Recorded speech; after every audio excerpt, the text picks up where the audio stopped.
Hello friends, welcome to our channel. இன்னைக்கு நம்ம இந்த வீடியோல 12th Maths Chapter 1 Application of Matrices and Determinants Exercise 1.3ல third sum பார்க்கலாம். Third sum என்னன்னா a man is appointed in a job. ஒருத்தங்க ஜாப்ல appointment பண்றாங்க. அது உங்களோட மந்த்லி சேலரி ஒரு certain amount of monthly salary இருக்கு and fixed amount of annual increment இருக்கு.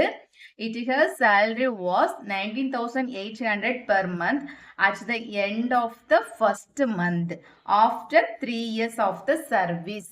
இப்போ ஒருத்தவங்க வந்துட்டு ஜாப்ல அப்பாயின்மெண்ட் பண்ணும்போது அவங்களுக்கு வந்துட்டு ஒரு ஃபிக்ஸ்டு சேலரியும் ஒரு சர்டைன் அமௌண்ட் சேலரியும் ஃபிக்ஸ்டு ஆனுவல் இன்க்ரிமெண்ட்டும் இருக்கு. அவங்களுக்கு 3 years கழிச்சு 3 years after first month salary வந்து 19,800 கிடைக்குது. சேம் அதே மாதிரி and 23,400 per month at end of the first month after 9 years of service. 9 years கழிச்சு அவங்களுக்கு வந்துட்டு ஃபர்ஸ்ட் மந்த் சேலரி 23,400 கிடைக்குது. இப்போ நம்ம இதுல இருந்து என்ன ஃபைண்ட் அவுட் பண்ணணும்னா find his starting salary and his annual increment. அவங்களோட ஸ்டார்டிங் சேலரி எவ்வளவு இருந்துச்சு, அவங்களோட ஃபிக்ஸ்டு ஆனுவல் இன்க்ரிமெண்ட் எவ்வளவு அப்படின்னு சொல்லிட்டு நம்ம ஃபைண்ட் அவுட் பண்ணுவோம். Use the matrix inversion method. Matrix inversion மெத்தட்ல நம்ம இதை சால்வ் பண்ணணும். ஸோ இதை நம்ம மேட்ரிக்ஸ் இன்வர்ஷன் மெத்தட்னா ஸோ இந்த கொஸ்டின்ல இருந்து நம்ம வந்துட்டு 2 ஈக்குவேஷன் ரைட் பண்ணி அந்த ஈக்குவேஷனை வந்து சால்வ் பண்ணி அதுல இருந்து நம்ம வந்துட்டு அவங்களோட ஸ்டார்டிங் சேலரி எவ்வளவு, அவங்களுக்கு ஃபிக்ஸ்டு ஆனுவல் இன்க்ரிமெண்ட் எவ்வளோன்னு சொல்லிட்டு ஃபைண்ட் அவுட் பண்ணணும். ஸோ சொல்யூஷனு நம்ம ஃபர்ஸ்ட் என்னன்னா நம்ம எடுத்துக்கணும். என்னது என்ன ஃபைண்ட் அவுட் பண்ணணும், ஸ்டார்டிங் சேலரியும் ஆனுவல் இன்க்ரிமெண்ட்டும். இப்போ ஸ்டார்டிங் சேலரியை நம்ம எக்ஸ்ன்னு கன்சிடர் பண்ணலாம். லெட் எக்ஸ் ஈக்குவல் டு அவங்களோட ஸ்டார்டிங் சேலரி, அந்த பர்சனோட ஸ்டார்டிங் சேலரி தான் எக்ஸ். ஸோ எக்ஸ்ன்னா the man starting salary x. y-னா நம்ம என்ன எடுத்துக்கணும், நம்ம x and y find out பண்ணணும். x-னா ஸ்டார்டிங் சேலரி, y வந்துட்டு annual increment. the man annual increment. இப்போ நம்ம XY ஃபைண்ட் அவுட் பண்ணோம். அவங்களுக்கு ஸ்டார்டிங் சேலரி எவ்வளவு, அவங்களோட ஆனுவல் இன்க்ரிமெண்ட் எவ்வளவு அப்படின்னு சொல்லிட்டு நம்ம இப்போ ஃபைண்ட் அவுட் பண்ணணும். நம்ம இப்போ ஃபைண்ட் அவுட் பண்ண வேண்டியதை XY கன்சிடர் பண்ணியாச்சு. நெக்ஸ்ட் இந்த கொஸ்டின்ல என்ன கொடுத்துருக்காங்கன்னு பார்க்கலாம். கிவன் இப்போ ஒரு பர்சன் தான் வேலை ஜாயின் பண்ணுங்க, ஒரு பர்சனோட சேலரி தான் நம்ம அதை ஃபைண்ட் அவுட் பண்ண வேண்டியது.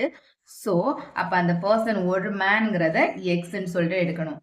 பிளஸ் 3 years கழிச்சு அவங்களோட ஃபர்ஸ்ட் மந்த் சேலரி வந்து 19,800.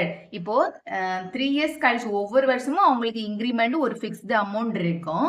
ஸோ அப்போ 3 yearsனா ஃபர்ஸ்ட் இயரோட இன்க்ரிமெண்ட், செகண்ட் இயரோட இன்க்ரிமெண்ட், தேர்ட் இயரோட இன்க்ரிமெண்ட் சேர்த்து தான் அவங்களுக்கு தேர்ட் இயர் முடிச்சு அந்த 4th year ஸ்டார்ட் ஆகும்போது ஃபர்ஸ்ட் மந்த் சேலரி அவங்களுக்கு கையில கிடைக்குது.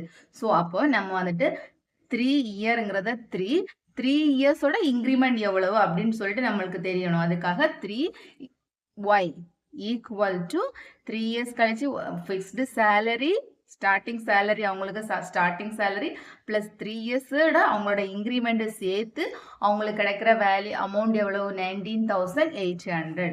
ஸோ 19,800.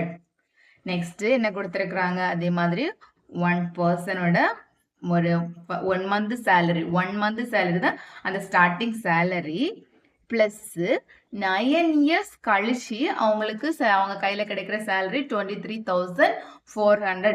அப்போ 9 yearsம் அவங்களுக்கு இன்க்ரிமெண்ட் கிடைக்கும். ஸோ அதுதான் 9y ஈக்குவல் டு எவ்வளோ அவங்களுக்கு கையில கிடைக்குது, 23,400. 23,400. ஸோ இவ கிவன் கொஸ்டின்ல கொடுத்துருந்ததை வச்சு நம்ம 2 லீனியர் ஈக்குவேஷன் ரைட் பண்ணியாச்சு. நெக்ஸ்ட் இந்த ஈக்குவேஷனை சால்வ் பண்ணி நம்ம வந்துட்டு அவங்களோட ஸ்டார்டிங் சேலரி எவ்வளவு, அவங்களோட இன்க்ரிமெண்ட் எவ்வளவுன்னு சொல்லிட்டு நம்ம ஃபைண்ட் அவுட் பண்ணணும். கொஸ்டினை கரெக்டாக ரீட் பண்ணி நம்ம வந்துட்டு கிவன் என்னென்ன கொடுத்துருக்குறாங்க அப்படின்னு சொல்லிட்டு ரைட் பண்ணணும். ஃபர்ஸ்ட் வந்து இந்த ஈக்குவேஷனை வந்து நம்ம மேட்ரிக்ஸ் ஃபார்ம்ல ரைட் பண்ணலாம். மேட்ரிக்ஸ் ஃபார்ம்லனா எப்படி 1 3 1 9 இங்க x y equal to 19,800 23,400. நம்ம நெக்ஸ்ட் இதை ஏன்னு எடுத்துக்கலாம். இதை x இதை வந்து bன்னு கன்சிடர் பண்ணலாம். ax equal to b நம்ம ஃபைண்ட் அவுட் பண்ண வேண்டியது x ஓட வேல்யூ தான் ஃபைண்ட் அவுட் பண்ணணும். So x equal to a equal to இந்த பக்கம் கொண்டு வரும்போது a இன்வர்ஸ் ஆயிடும். a inverse into b. Next நம்ம a இன்வர்ஸ் ஃபைண்ட் அவுட் பண்ணணும். a இன்வர்ஸ்னா first modulus of a find out பண்ணி அது நாட் ஈக்குவல் டு 0வா இருக்கணும். In a matrix modulus of a calculate பண்றது இந்த ரெண்டையும் கிராஸ்ல மல்டிப்ளை பண்ணி இந்த ரெண்டு எலிமெண்ட் கிராஸ்ல மல்டிப்ளை பண்ணணும். மைனஸ் இந்த ரெண்டு எலிமெண்ட்டும் 1 into 9 9 3 into 1 3. So 9 minus 3. 9 minus 3 equal to 6. This is not equal to 0. So a inverse exists. நம்ம இப்ப a inverse find out பண்ணலாம். So a inverse ஓட formula a inverse equal to 1 divided by modulus of a at ga. Next at ga calculate பண்ணணும். at ga equal to in 2 cross 2 matrixல at ga எப்படி calculate பண்றது? இந்த ரெண்டு எலிமெண்ட்டையும் நம்ம interchange பண்ணணும். இந்த ரெண்டு எலிமெண்ட்டுக்கும் சைன் மட்டும் சேஞ்ச் ஆகும். ஸோ 9 இங்க வரும் 1 இங்க வரும். இங்க 9 இங்க 1. இந்த எலிமெண்ட் ரெண்டுக்கு சைன் மட்டும் சேஞ்ச் ஆகும். இப்போ +3 இருக்கிறது -3 ஆயிடும். +1 -1 ஆயிடும். -3 -1. நெக்ஸ்ட் இந்த ஃபார்முலால அப்ளை பண்ணலாம். a inverse equal to 1 divided by modulus of a value 6. Next இந்த 9 -3 -1 1. இப்போ நம்ம a இன்வர்ஸ் ஃபைண்ட் அவுட் பண்ணியாச்சு. நம்மளுக்கு ஃபைண்ட் அவுட் பண்ண வேண்டியது x. x ஈக்குவல் டு இங்க ஃபார்முலா என்னது? a இன்வர்ஸ் xனா a inverse into b. So இப்போ a இன்வர்ஸ் நம்ம ஃபைண்ட் அவுட் பண்ணி வச்சிருக்கிறது அப்படியே ரைட் பண்ணலாம். 1 டிவைட் பை 6 9 -3 -1 1 into b. நம்ம given கொஸ்டின்ல இருந்து b ரைட் பண்ணிருக்கிறது அது அப்படியே ரைட் b given கொஸ்டின்ல கொடுத்திருந்த b அதை அப்படியே ரைட் பண்ணுவோம். b matrix 19,800 23,400. ஸோ நெக்ஸ்ட் நம்ம இந்த ரெண்டு மேட்ரிக்ஸையும் மல்டிப்ளை பண்ணணும். Equal to 1 divided by 6. first row into this column. 9 into 6 9 into 6 கேல்சில போட்டு ரைட் பண்ணலாம். 9 into 6 னா 178,200. next இந்த -3 into this element. so -3 minus into plus minus 70200. next second row into this column. -1 into 19,800 minus 19,800. 1 into 20 plus 23,400 equal to 1 divided by 6. Minus பண்ணும்போது நம்மளுக்கு 108000. இந்த ரெண்டையும் plus மைனஸுக்கு minus பண்ணும்போது 3600. So இங்கே வந்துட்டு 1 டிவைடட் பை 6 இருக்கு. அப்போ நம்ம இந்த ரெண்டு எலிமெண்ட்டையும் 6ஆல் டிவைட் பண்ண முடியுமான்னு சொல்லிட்டு செக் பண்ணணும். ஸோ இப்போ செக் பண்ணி பார்த்தா இந்த ரெண்டு எலிமெண்ட்லேருந்து நம்ம 6ஆல் டிவைட் பண்ண முடியும். அதனால நம்ம வந்து இந்த 6ஐ காமனாக வெளியே எடுக்கலாம். நீங்கள் கேல்குலேஷன் இது வந்துட்டு கேல்சிலேயே போட்டு பண்ணலாம். காமனாக நம்ம 6ஐ வெளியில் எடுத்துட்டோம்னா இந்த எலிமெண்ட் டிவைடட் பை 6 போடும்போது நம்மளுக்கு 1800 18,000 இங்கே வந்துட்டு 600. நெக்ஸ்ட் இந்த 6 கேன்சல் ஆயிடும். ஸோ நம்ம கேபிட்டல் எக்ஸ்ன்னு எதை கன்சிடர் பண்ணியிருந்தோம்? இந்த எக்ஸும் ஒய்யும் கேபிட்டல் எக்ஸ்ன்னு சொல்லிட்டு நம்ம ரைட் பண்ணியிருந்தோம். ஈக்குவல் டு அப்போ இங்க எக்ஸும் ஒய் ஈக்குவல் டு இங்க 18,000 இங்க 600.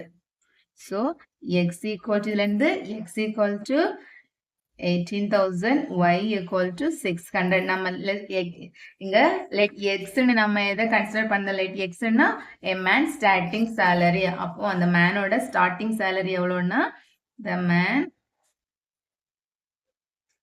starting salary RS உங்களுக்கு ஸ்டார்டிங் salary வந்து 18,000. the man அவங்களோட ஃபிக்ஸ்டு இன்க்ரிமெண்ட் வந்துட்டு 600. ஸோ நம்ம கொடுத்துருந்த எக்வேஷன்லேருந்து நம்ம சால்வ் பண்ணி அவங்களோட ஃபிக்ஸ்டு ஸ்டார்டிங் சேலரி அவங்களோட ஸ்டார்டிங் சேலரி வந்துட்டு 18,000, ஃபிக்ஸ்டு இன்க்ரிமெண்ட் 600 சொல்லிட்டு நம்ம ஃபைண்ட் அவுட் பண்ணியிருக்கோம். இப்போ கரெக்டாக அப்படின்னு சொல்லிட்டு வேணா உங்களுக்கு டவுட் இருந்துச்சுன்னா கிராஸ் செக் பண்ணிக்கலாம். ஸோ இப்போ நம்ம 2 லீனியர் ஈக்குவேஷன் ரைட் பண்ணியிருக்கோம்ல, இதில் ஏதாச்சும் ஒரு ஈக்குவேஷனில் நீங்கள் வந்து நம்ம ஃபைண்ட் அவுட் பண்ணி வச்சிருக்க வேல்யூ அப்ளை பண்ணுங்க. இப்போ ஃபர்ஸ்ட் ஈக்குவேஷன் எக்ஸோட வேல்யூ என்னது 18,000 ப்ளஸ் 3, ஒய்யோட வேல்யூ வந்துட்டு 600. இந்த ரெண்டையும் நீங்கள் ப்ளஸ் பண்ணுங்க. இப்போ 18,000 ப்ளஸ் 3 × 600னா 18,800. ஸோ இந்த ரெண்டையும் ஆட் பண்ணும்போது நம்மளுக்கு என்ன கிடைக்குதுன்னு பாருங்க, 19,800.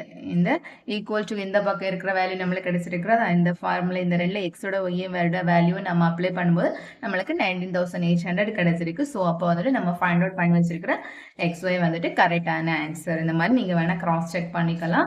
ஆனால் வந்துட்டு கிவன் கொஸ்டினை கரெக்டாக ரீட் பண்ணி கொஸ்டினில் என்ன கொடுத்துருக்குறாங்க அப்படிங்கிறத வந்துட்டு கரெக்டாக நம்ம வந்துட்டு கிவன் ரைட் பண்ணணும். ஸோ இதை கரெக்டாக ரைட் பண்ணாதான் நம்ம வந்துட்டு சம் வந்துட்டு சால்வ் பண்ண முடியும். உங்களுக்கு இந்த வீடியோ பிடிச்சிருந்துச்சுன்னா மறக்காமல் என்னோட சேனலை சப்ஸ்கிரைப் பண்ணுங்கள். தேங்க்ஸ் ஃபார் வாட்சிங் திஸ் வீடியோ.